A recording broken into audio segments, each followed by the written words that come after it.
Hello, Jen. Hi. Welcome to the Marketing Duo podcast. This is your go-to show for smart, actionable marketing strategies and mindset shifts designed to help ambitious female founders work smarter, not harder. Amen. Amen to that.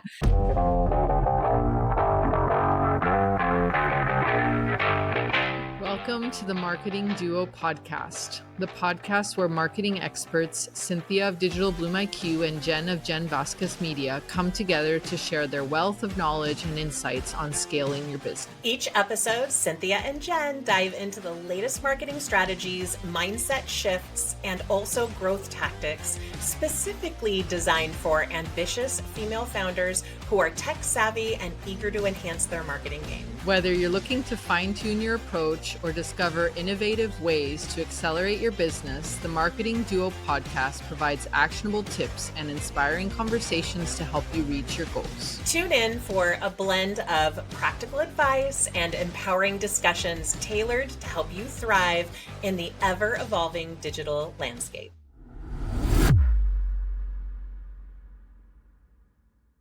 So today we are going to be tackling the subject of responding to Google. It used to be Google Business Profile. It is Google My Business. Profile. It used to be Google My Business. Yes. And now it's called Google Business Profile. And I can never remember which one's the current one. So they keep changing it. They're just bored over there. They're like, let's just look it up and just bored over there. That's good. That's good. So we're going to try to talk about that. First of all, we can start with the importance of using Google Business Profile, but then talk about how to address negative information. Because I think... Yeah. Sorry, go ahead. No, I mean, that's, I feel like getting a negative review is the most gut punching feeling out there. Yes. But I will say from a consumer, how somebody answers a negative review tells me a lot about if I would still work with them, because there are people out there that complain about everything. It doesn't matter how good of a job you do, right? No. So just because there's bad reviews doesn't mean I won't work with somebody, but I'm going to read through them. I want to see how the company responds, if they're thoughtful, if they're rude, like all the things, right? Yes. So that's it. So I guess let's talk a little bit about, I know we touched on Google My Business Profile. I mean, Google Business Profile a little bit in another episode, because it's one of the ways that I book clients from it. I had Kaiser Permanente book me to do headshots for their nurses because I literally was the one that showed up, because they're like across the, like a big street, but like I have to go around, but it's like across the way from me. And so they're like, hey, might as well work with somebody local. So it's really helpful. That. So episode 34, we talked about optimizing for local search. So you guys can listen to that one if you want more. Great idea. Google Business Profile. Yeah. Great idea. But it's free. Yeah. Everyone should have it. And if you're local, you should absolutely have it today. Yeah. This is maybe shocking to some of you, but negative reviews are actually good for your rankings. When Google looks at your reviews, obviously, caveat, like if all your reviews are negative, then that's probably something you need to look at. So that's like the little asterisks of like all the reviews, right? But if we're talking about one or two, or even like if you've got a lot of reviews and you've got like maybe a 10 or 20%, that's good for your ranking, because it actually shows Google that you are active, you're a real active business, and Google knows that active businesses get negative reviews. It's just part of being in business. It's the odds. You're playing the numbers, just like when you want to work with a client and you reach out to 10 people, you might get one person to bite. So every 9 no's is a step closer to yes. Exactly. Yeah. So it's impossible to please everyone. Like you said, Jen, Like there's always going to be someone who wants the food hotter, or they think it's too hot or it's too cold, or like here, I live in Argentina and they're so picky about their food. And so you read some of these reviews and they're like literally 3 paragraphs of like play by play of what happened. Oh my gosh. Like when the door, the sound the door makes when you open, to the bathroom experience, to like all the things, which like, again, as a consumer is helpful. But anyway, that's a whole other story.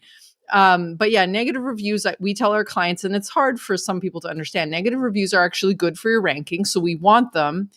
And we want to respond in a way, exactly like you said, Jen, respond in a way that shows professionalism, that shows transparency, that shows that we're open to mediating. Like if someone's unhappy with something, we're talking to them about it. We're thinking, it's so annoying. Thank you for giving me a negative review. No, but it could be like, okay, we're looking into that. We're improving that, because I appreciate you letting us know. Yeah. However, I wish they had called instead, or whatever.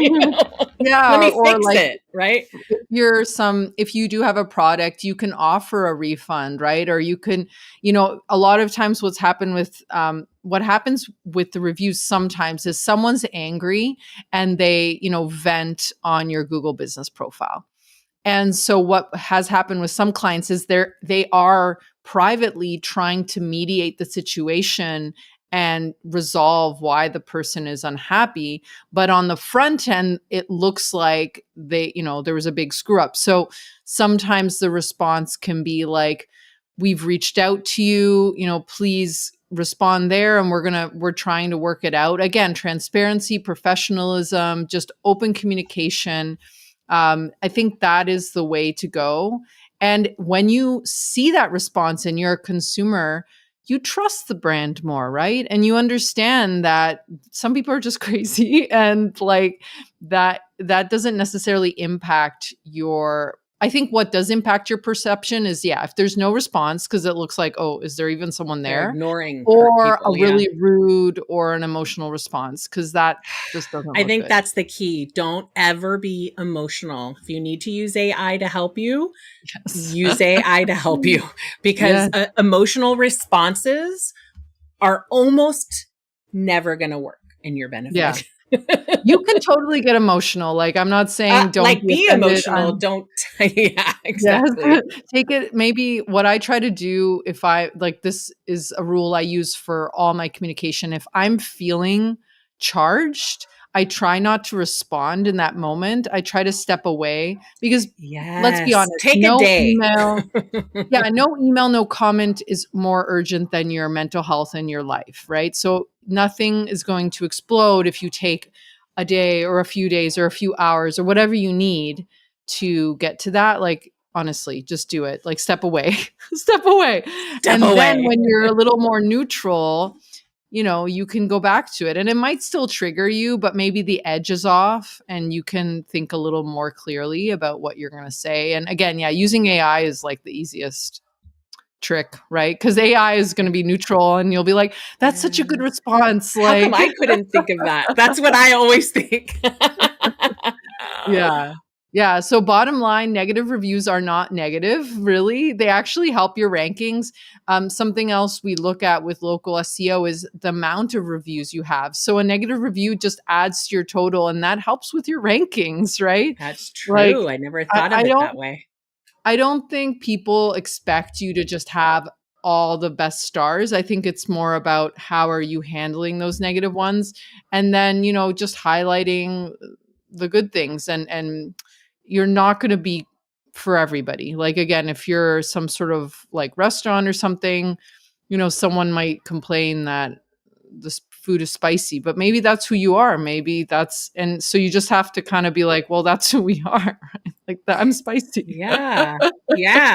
And, too, I mean, there's always going to be those people as well who like give 4 stars, and in the comment, they're like, 'cause no one's perfect. Don't be bummed that you have 1 less star than you wanted. Be happy that you got a good review, and Yes, people already a see review. that, and they see that no one's perfect, I'd be like, oh, I'm going there. Right. Like, so Exactly. just, yeah. More What reviews, that's what gets you up on the search rankings when you have more reviews, negative and positive. That's amazing. And there's a very easy way to go, and when you log into your Google business profile, there's an easy way to grab a link that you can send to your clients. Yes.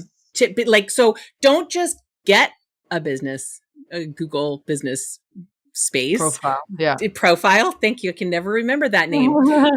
Just make sure that you don't just make sure that you set it up, but also get that link, put it in your notes on your phone or your computer or whatever, and use that to encourage or entice people who have worked with you to leave those reviews. And I'm somebody who tries to take time every quarter to look at the clients that I've worked with past, or maybe any clients I've worked with for a long time, but their analytics are great right now in terms of Pinterest, right? Yeah. I'm like, oh, and then I will take in that email that I share the link, and I will give them the highlights so that they could write it themselves, but they don't have to do the work, right? Yes. So set people up to do things in an easy, simple way, but getting them in that Google business profile is really helpful for SEO and whatever. Everything. Yeah. Authority building. If you want to show up in ChatGPT, you need to have reviews. So another tip, kind of going off of what you just said, someone did this once and I was like, this is genius. So I had left a review. She actually gave me, I think, a part of a transcript where I said something positive about her business. And she literally put that text and she's like, can you copy and paste this and click here and paste what you just said into my Google business profile? Yes, I have done that before. He was literally giving it, took me less than 2 seconds to, and I was like, of course, I'd love to, right? Like, who wouldn't when you're giving what you already said? Yes. Right. Yes. Right.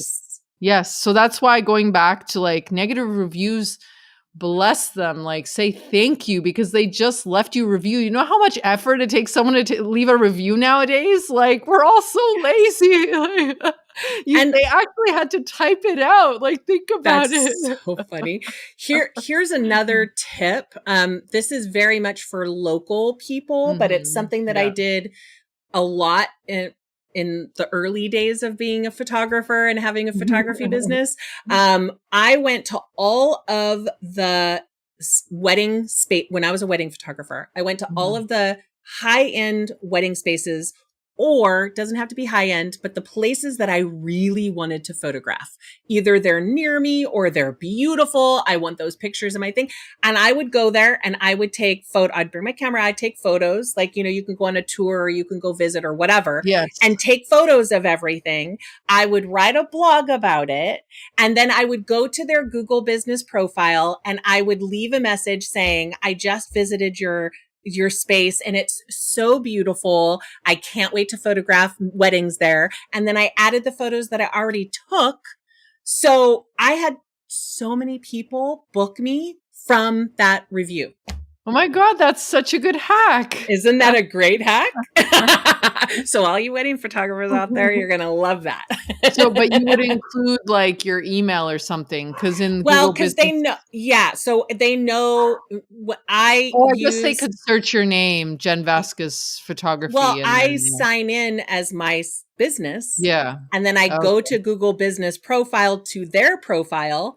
Right. And then I leave the comment with the photos. Because by the way, when you leave a review, adding photos gets way extra credit. So I will, when I ask my clients if, they're happy about it, I'll be like, would you mind leaving a review? Here's the link. And here are a couple of my favorite photos from your session. And then they add those photos on there. So those are a couple little tips. Oh, I love that. I'm trying to think how I can reverse engineer that for my business. Where would I have to leave? I guess I could do a tool or maybe an event. I have to think about it. You could do an event. You could do anything, but it's wild how much visibility you have for people going to that place. Yeah. Yeah. Yeah. Now that's not the first strategy, but it's a good No. Like set up your business profile, work do the on things getting there. reviews, but this is like a little extra. And for me, it was to be able to work at the places that I wanted without, giving someone a discount. I just get it out there. No, very helpful. So helpful. Thanks, Jen. I did that also. I will say I did that also for the Ritz on the beach in Half Moon Bay. And I did get 3 inquiries. They ended up going with another photographer, but it doesn't matter. Like I took photos of my clients on the beach with the Ritz-Carlton in the background. Right. Because that's the photo they wanted. And then I took that photo with my permission for my clients, FYI. Right. And I added it to a review of them saying, oh, we just photographed a wedding and it was right on the beach, right near the thing. And your place is so beautiful and blah, blah, blah. And then added the photos. That I got 3 inquiries on that. So that's so cool.